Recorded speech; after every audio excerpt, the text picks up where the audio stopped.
Hello guys, planes and വോൾഗിൻ്റെ മറ്റൊരു വീഡിയോയിലേക്ക് എല്ലാവർക്കും സ്വാഗതം. എല്ലാവർക്കും സുഖം തന്നെയല്ലേ? ഞാൻ കുറേ ദിവസമായി വീഡിയോ ഇടണമെന്ന് വിചാരിക്കുന്നു. കുറച്ച് തിരക്കിൽ വിട്ടുപോയി, അത് കാരണം വീഡിയോ എടുക്കാൻ സമയം കിട്ടിയില്ല. ഇന്നിപ്പോൾ ഞാൻ സന്ധ്യയ്ക്കാണ് ഈ വീഡിയോ എടുക്കുന്നത്. കുറച്ച് പ്ലാന്റുകളെ കട്ടിങ്സ് സെയിലിനുണ്ടായിരുന്നു. ഇതാ ഹാങ്ങിങ് ആയിട്ട് ഇടാൻ പറ്റിയിട്ടുള്ള നല്ല ഭംഗിയുള്ള പ്ലാന്റാണിത്. നല്ല പച്ചയിൽ നല്ല റെഡ് കളർ ലീഫായിട്ട്, അതേപോലെ ഇതാ ഒരു കാപ്പി കളറ്, അതിൽ നല്ല പിങ്ക് കളറ് ഫ്ലവർ ഉണ്ടാവും.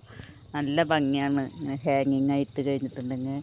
പിന്നെ കുറച്ച് കട്ടിങ്സ് ആയിട്ട് കൊടുക്കാൻ പറ്റിയിട്ടുള്ള കുറച്ച് പ്ലാന്റ്സുകളാണ്. ഇതെല്ലാം നല്ല ഭംഗിയാണ്. ബുഷാക്കി നിർത്തി കഴിഞ്ഞിട്ടുണ്ടെങ്കിൽ എന്ത് ഭംഗി അറിയോ? ബുഷാക്കി നിർത്തി കഴിഞ്ഞിട്ടുണ്ടെങ്കിൽ ഇതെല്ലാം കട്ടിങ്സ് ആയിട്ട് കൊടുക്കാനുള്ളതാണ്.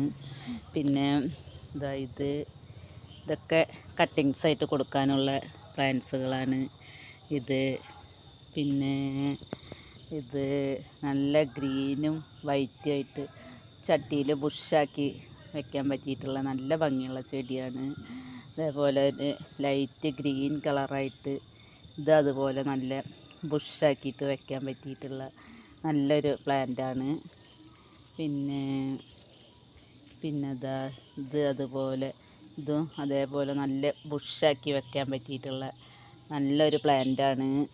പിന്നെ കുറച്ച് കണ്ണാടി ചെടികൾ സെയിലിനായിട്ടുള്ളതുണ്ട്.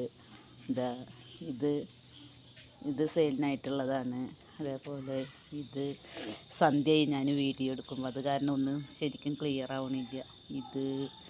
ഇത് എല്ലാം സെയിലിനായിട്ടുള്ള ചെടികളാണ്.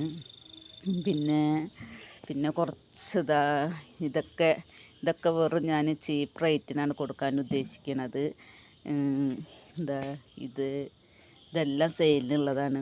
ലോട്ടസൊക്കെ ട്യൂബർ എടുത്ത് കഴിഞ്ഞിട്ട് ഇപ്പോൾ എല്ലാതും ഡബ്ബൊക്കെ കാലിയായിട്ടിരിക്കാനൊക്കെ ഇനി വെക്കണം. താമരകളൊക്കെ വെച്ചിട്ട് വേണം. പിന്നെ എൻ്റെ താമരക്കുട്ടൻ മുട്ട് വന്നിട്ട് നിൽക്കണു. ഒരു 4 ദിവസം കൂടെ കഴിയേണ്ടി വരും വിരിയണമെങ്കിൽ. പിന്നെ വേറെന്താ, ഇത്രയേ ഉള്ളൂ എൻ്റെ ഇന്നത്തെ വീഡിയോയിൽ. ഇനി അധികം പറഞ്ഞ് നിങ്ങളാരെയും ബോറടിപ്പിക്കുന്നില്ല. അപ്പോൾ എൻ്റെ വീഡിയോ എല്ലാവരും കാണുക, സബ്സ്ക്രൈബ് ചെയ്യുക, ലൈക്ക് ചെയ്യുക. എൻ്റെ വീഡിയോ ആദ്യമായി കാണുന്നവർ എനിക്ക് വേണ്ടി സബ്സ്ക്രൈബ് ചെയ്യണം. പിന്നെ ഷെയർ ചെയ്യണം, ലൈക്ക് ചെയ്യണം, കമൻറ്റ് ചെയ്യണം. കട്ടിങ്സൊക്കെ ആവശ്യമുള്ളവർ കമൻറ്റ് ബോക്സിൽ രേഖപ്പെടുത്തണം. എൻ്റെ വീഡിയോയുടെ എന്ത് അഭിപ്രായമാണെങ്കിലും കമൻറ്റ് ബോക്സിൽ അറിയിക്കണം. ഇനി അടുത്ത വീഡിയോ ഇടുന്നവരെ എല്ലാവർക്കും ബായ്.